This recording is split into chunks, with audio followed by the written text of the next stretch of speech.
Glory to Jesus Christ. Thank you for joining us. I'm Father Christopher Zugger at Our Lady of Perpetual Help Church in Albuquerque, New Mexico, the only Byzantine Catholic Church in the state.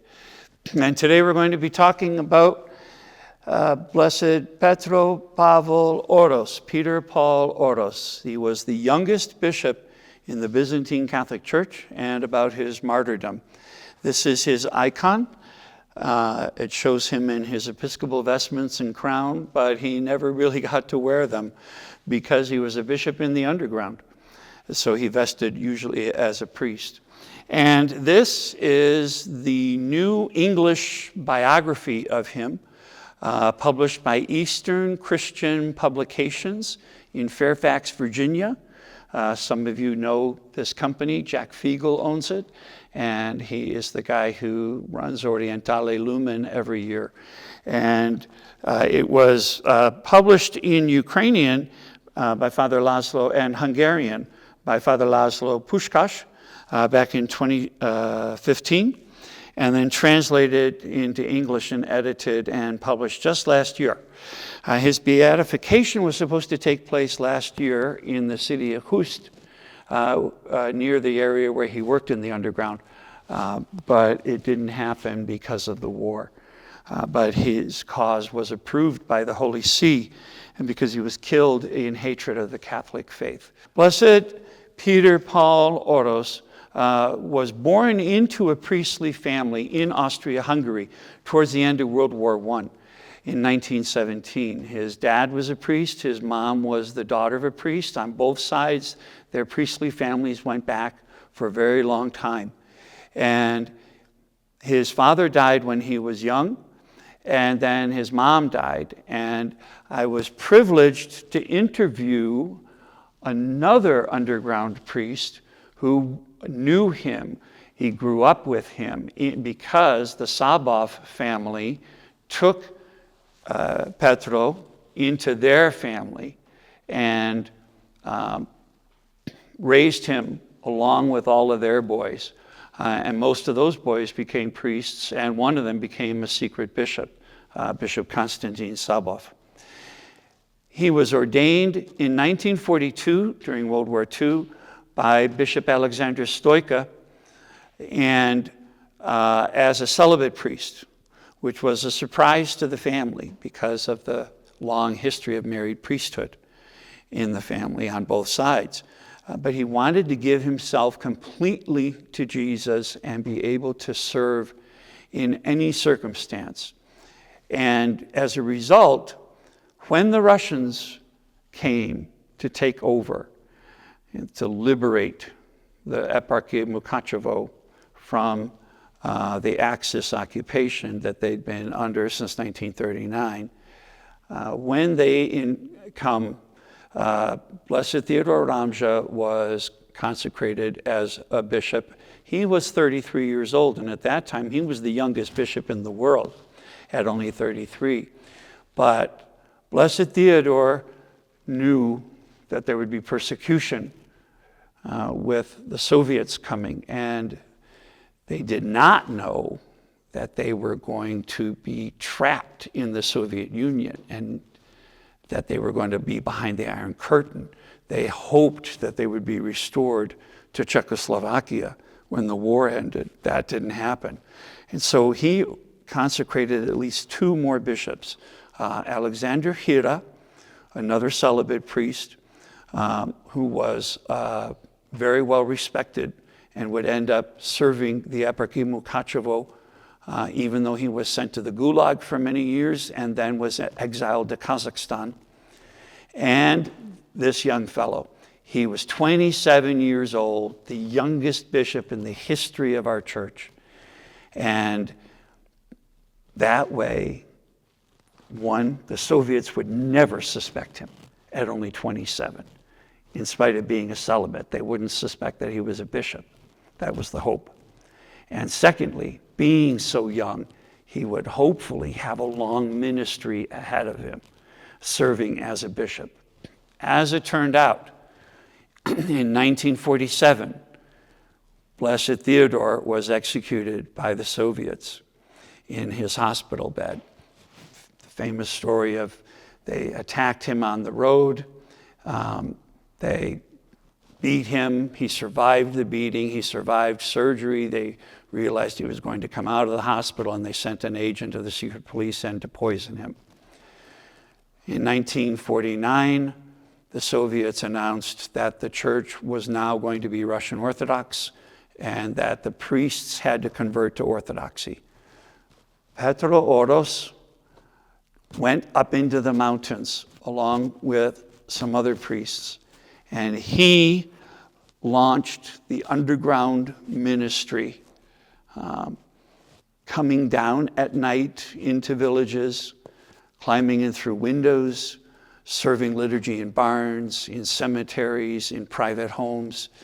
And they did this only after all of the priests who had fled to the mountains with Blessed Petro Oros had the same dream. They got up in the morning and each one started to tell the others about this unique dream.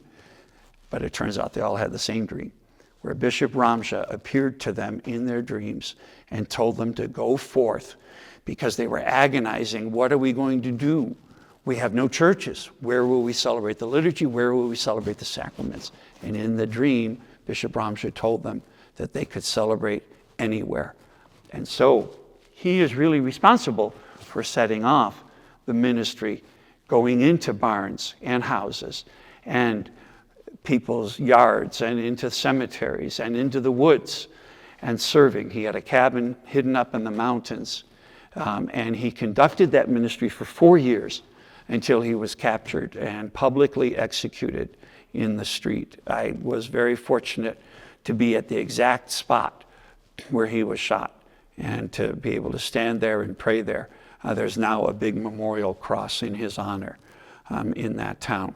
So it's quite a story. It's a very powerful story. He was a deeply impressive man. The people who knew him spoke so well of him. Like they spoke of Ramja, said to have known Ramja was to have known Christ.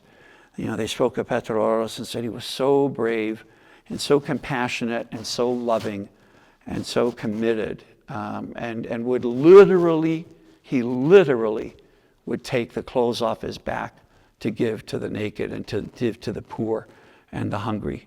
He would do anything for the poor and the sick. So a remarkable priest who had a great impact on our church and a great impact on people's lives and spirituality and their fidelity to the Holy See of Rome.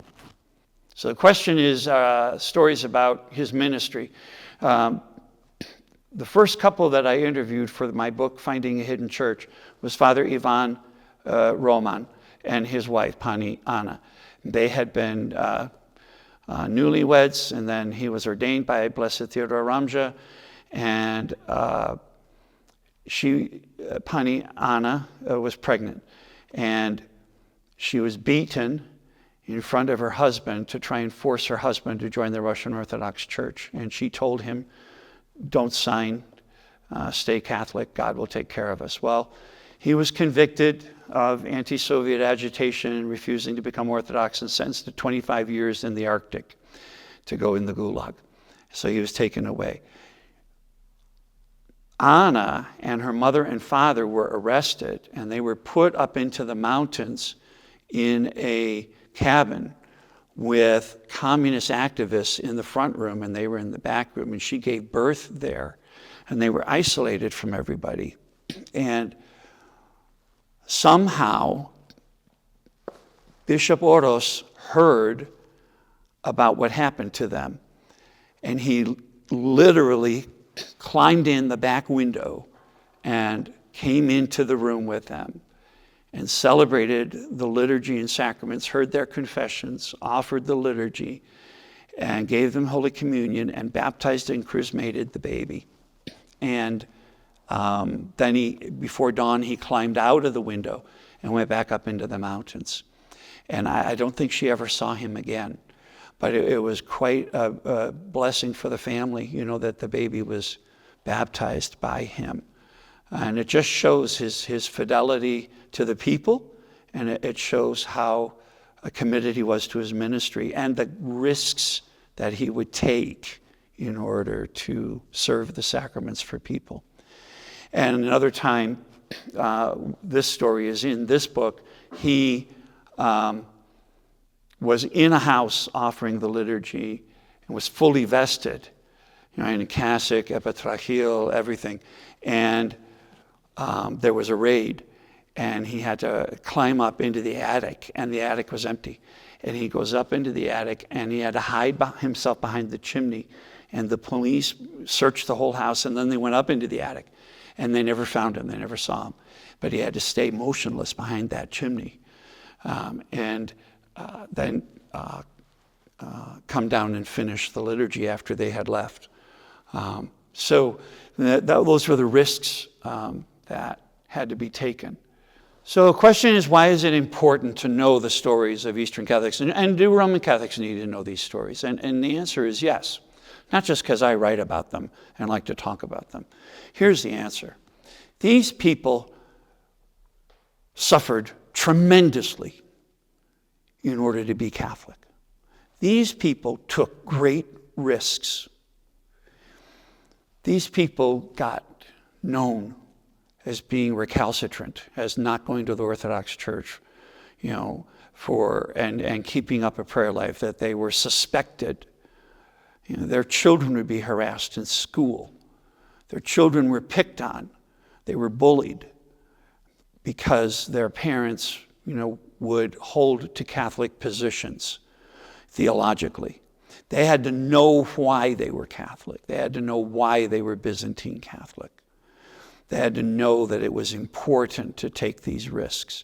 Their houses were searched. They were harassed at work. They were denied promotions. They would be followed when they traveled, to make sure they didn't go into a Roman Catholic church to go to Mass.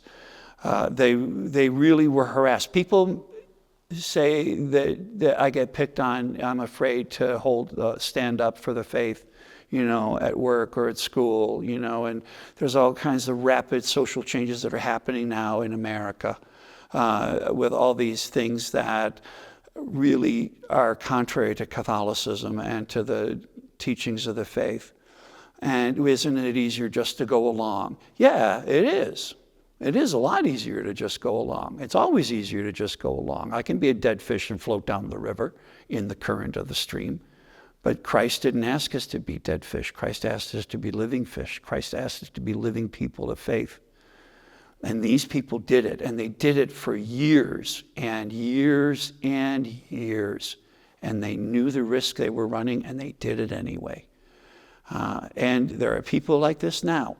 There's people who are persecuted for the faith fiercely under Communist Chinese, in North Korea, in Cuba, and frankly, people are persecuted in the liberal democracies because we don't go along and because we don't take up with the most current trend as Catholics.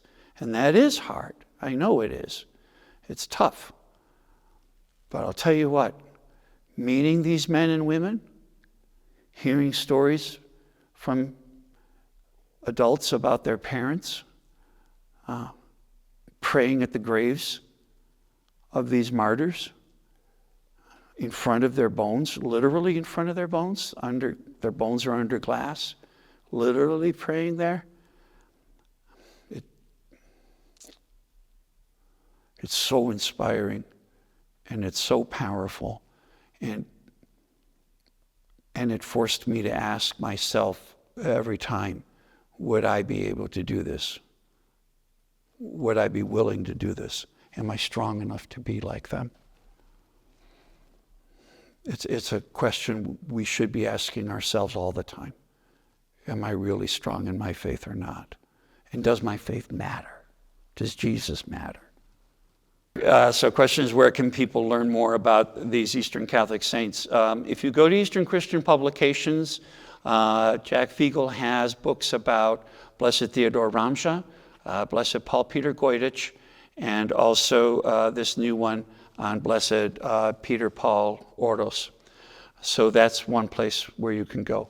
My book, Finding a Hidden Church, from Eastern Christian Publications, that's another place, that's another source where you can learn about these stories and the witness of these people. My book, The Forgotten, from Syracuse University Press, that goes over the history of the Catholics in the Soviet Union.